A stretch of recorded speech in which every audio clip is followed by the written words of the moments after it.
All right, everybody. My name is LaJohn Woods. I am an alumni of the Salute Your Shorts Film Festival for the 2017 inaugural Salute Your Shorts Film Festival with the film Safety Net. And it is an absolute honor and a pleasure to be here with Mr. Victor Gabriel, the writer and director of Black Boys Can't Cry. Mr. Gabriel, please accept my most sincere thanks for taking the time to be here to do this and take this Q&A.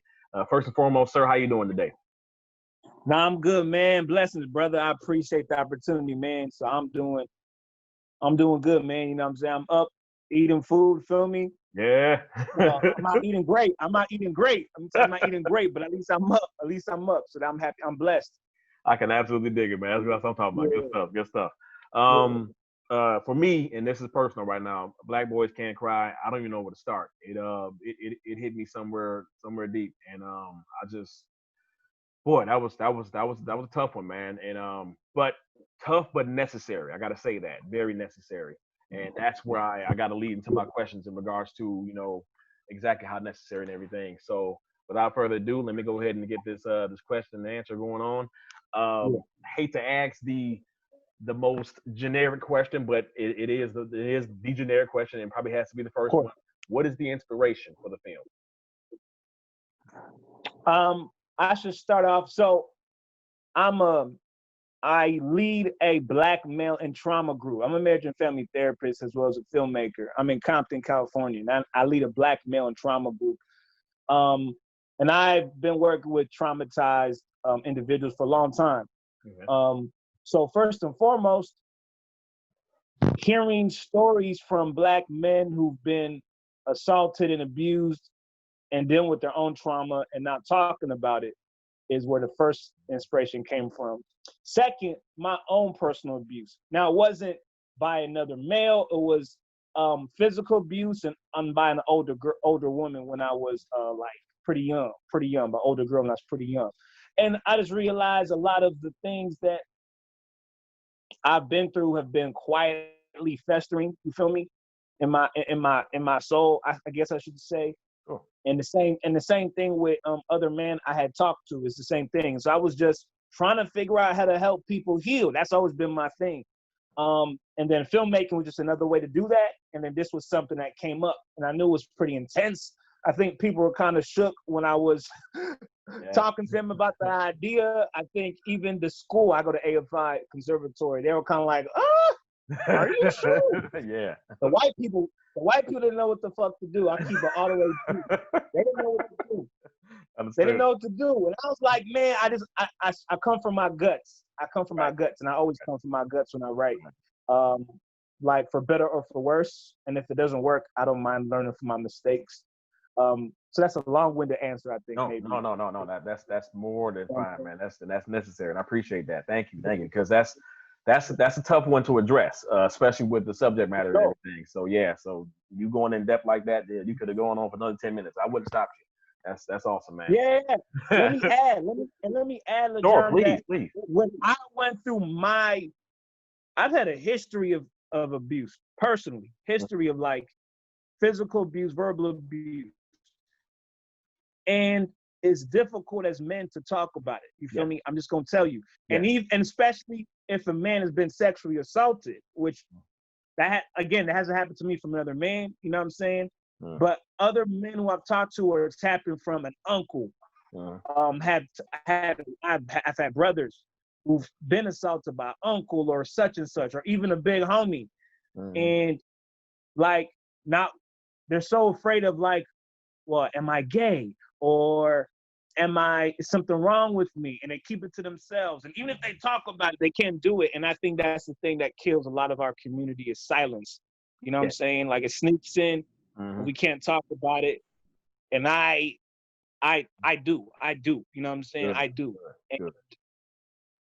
Yeah, man. That's that's it. That's it. Yeah. No, I dig it. Fantastic. Okay, good stuff. I appreciate that. How long did it take to shoot this? 2 days. 2 days. Okay. 2 days. 2 days. Good. 2 days. Good. Any particular any challenges that arose in regards to the filming in the 2 days? not the 2 days, but well, let me say that. Two things. One, we had children, so there's rules that we have to follow in terms of how long they can shoot, like when they have to be back home, etc. So that was a little difficult. Obviously the content in terms of framing it so everyone is safe and everyone understands what's happening. Right. Third, we were shooting on film, and film in particular, like you have to like get in and out. Like you have to get in and out. You can't have like multiple takes. Right. So you have to sort of like instinctively and like know that the actors are doing the work. Exactly. Trust the production design, trust the writing, trust everything, and just intuitively have to look and see like that looks good. Right. Moving on. Exactly. Yeah. Right. Like because it's not digital, so you can't do like a million takes. You feel me? Gotcha. Okay. All right. Good stuff. Yeah. Good stuff.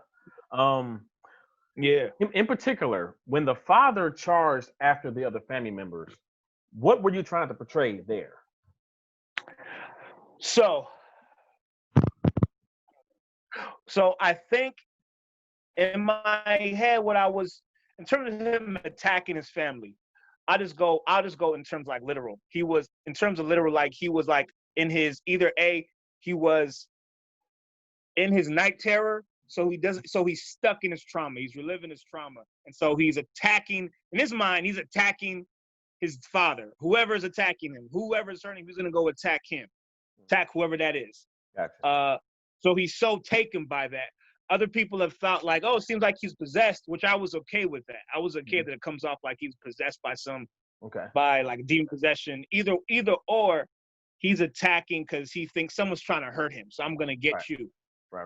Okay. And for me, and underneath that, like subtext, I think for me, it's kind of like the things that we do, the things that Black men do to hurt our community and each other. And typically that's because we've been really, really injured.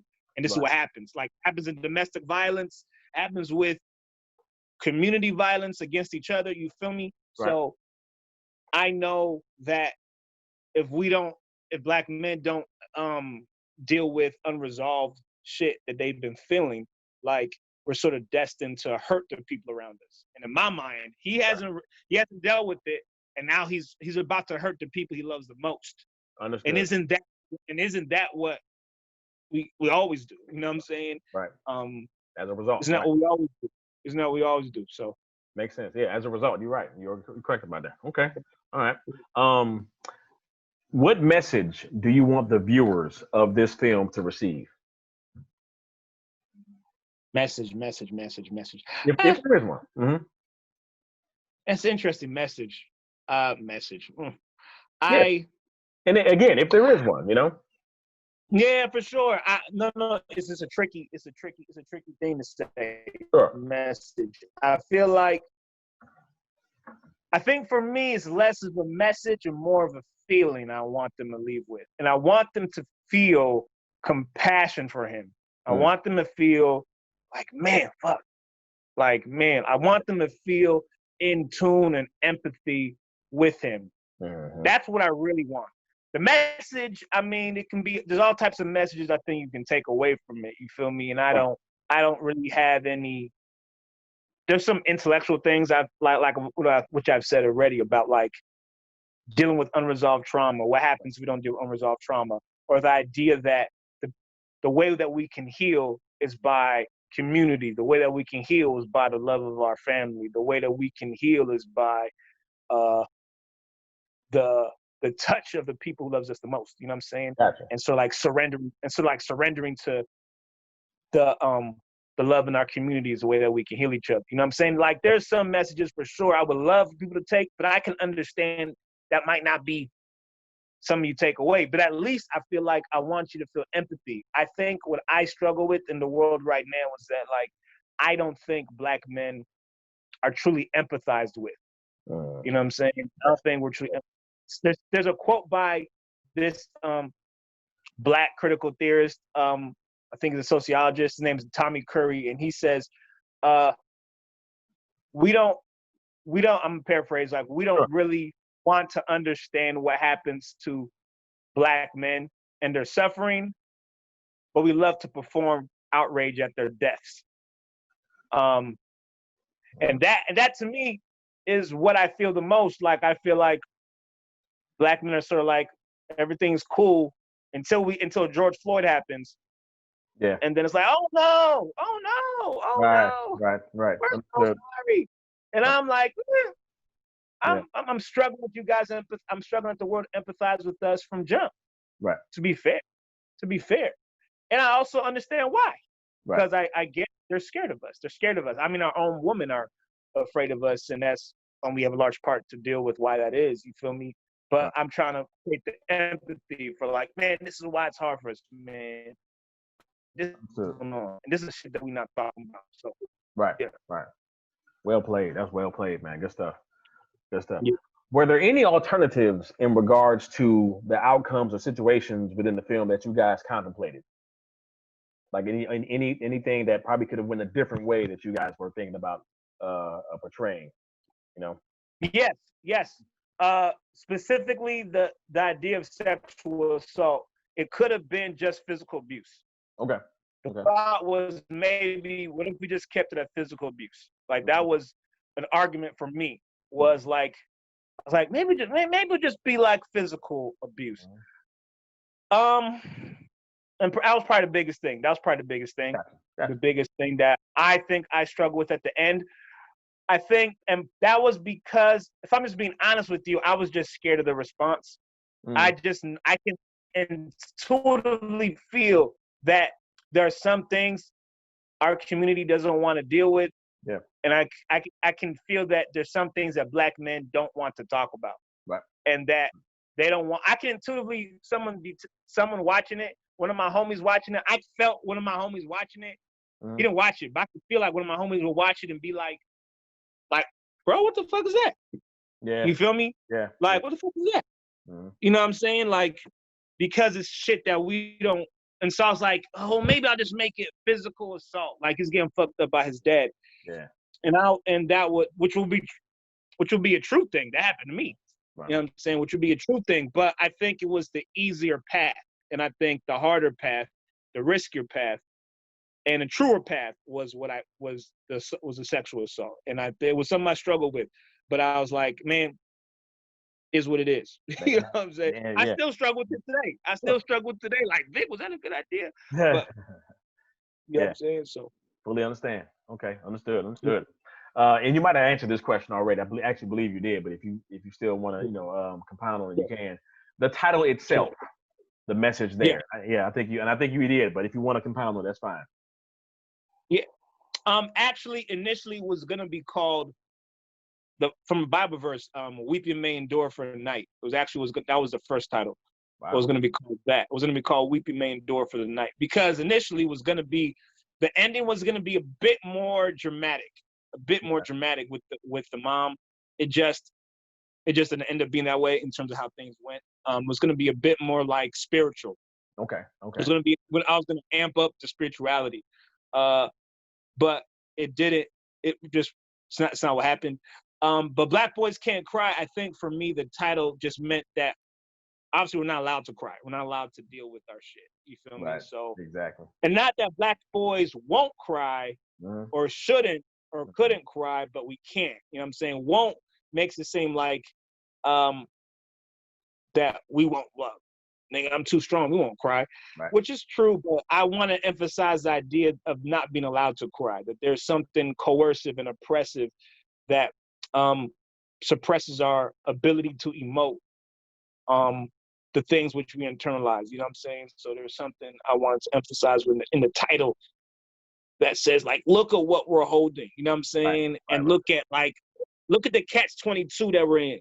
Right. You know what I'm saying? Look at the catch. Because truth is, bro, like, if you crying, you a Black man, bro. Like, the homies, the woman, like, everyone's gonna be like, I might even feel, oh, I'm a bitch. You know what I'm saying? You know what I'm saying?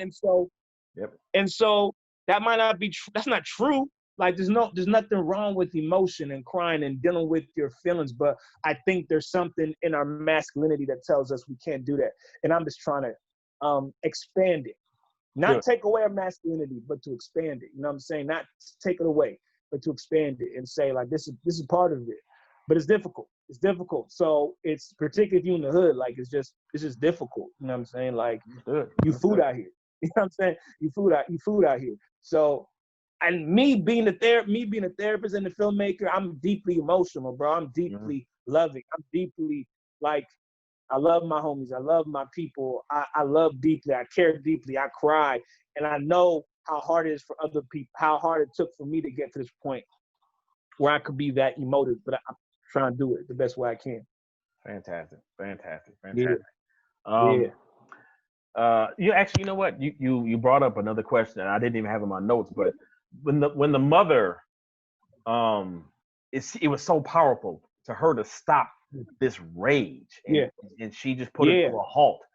What was the message there? Because I on the surface just saw it as Black strong mother being Black strong mother, but there was way more to it than that I feel. So, in your words, what was going on? For sure, it is definitely the Black strong mother. It's okay. I'll just give the story. Sure. Which I somehow always come back to when I struggle with night terrors when I was young, and I still kind of struggle with like waking up and having nightmares. But when I was young, that happened a lot.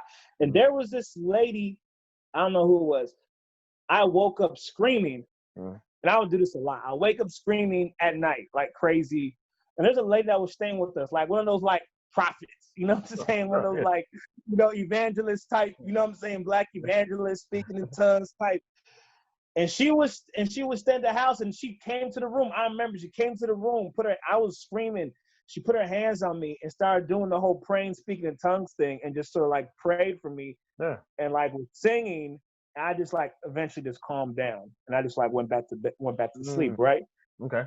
And I was like, man, and I just that always stuck out to me, and that always sticks out to me even at church when I go to church, and something happens, and you got the Black moms, Black mothers like putting their hands out, and I feel like I've been held by so many Black women who've like eased my suffering, you know what I'm saying? Right. And it's been I have a multitude, my own mother. So many different people in my life, like Mama Darby, Miss Smithick, Mama Debbie, Mama Kathy, like just so many Black women. You know what I'm saying? Like I said, my own mom just holding me even when shit was bad, and I felt like everything was crazy. So in that sense, it's definitely strong Black woman. It's also the idea of her being able to like, I'm here, I'm not scared. Right. I can hold you. I can figure this out. And also the idea that God is, God got you. You feel me? And I do believe in that, just on a spiritual level. That like it's all like everything's gonna be good. You know what I'm saying? So good. Gotcha. Yeah. Gotcha. On a lighter note, I couldn't help but notice that El Palo Loco and Panda Express were the caterers. How was that food?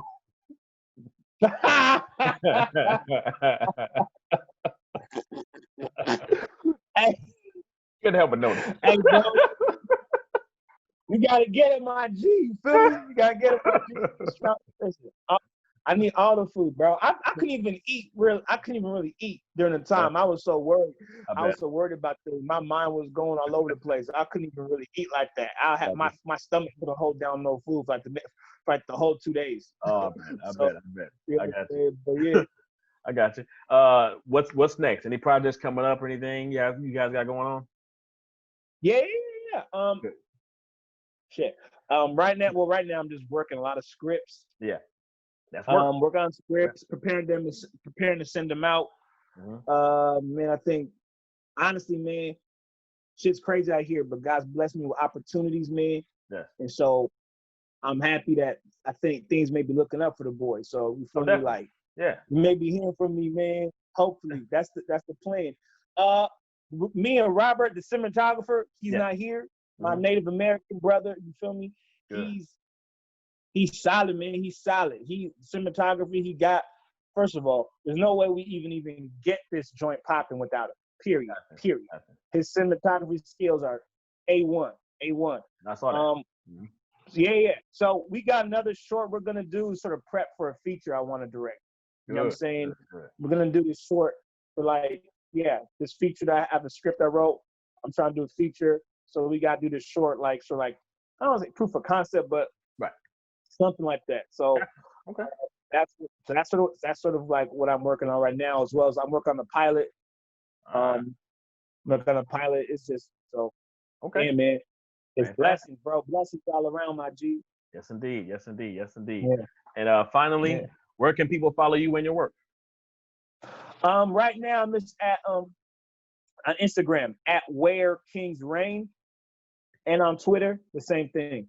Twitter and Instagram at Where Kings Reign, spelled how it's spelled. No weird spellings. Spelled how it's spelled. I follow me on there. I facilitate a black male and trauma group like every other Saturday. It's online Zoom. So it's just, a little therapy group that I'm running. So pull up if you a black man, pull up. If you a queen and you got a black man or brother that like pull up. It's cool. It's like we roast, talk shit. Sometimes it gets emotional, you know what I'm saying? Because we want to deal with some real things that are going on. As it should. And then we talk about things which are popping. So yeah. Fantastic. All right, folks of the Salute Your Shorts Film Festival. I really hope you enjoyed that. That's Mr. Victor Gabriel. He gave you the information where to follow him at and everything. Black Boys Can't Cry, an amazing short film. I really hope you guys enjoyed it. As a matter of fact, I know for a fact you guys enjoyed it, and I hope it brought you to the emotions that Mr. Gabriel was speaking about. That's Victor Gabriel. I'm John Woods. I'm going to go ahead and shut this down. Thanks for tuning in, everybody.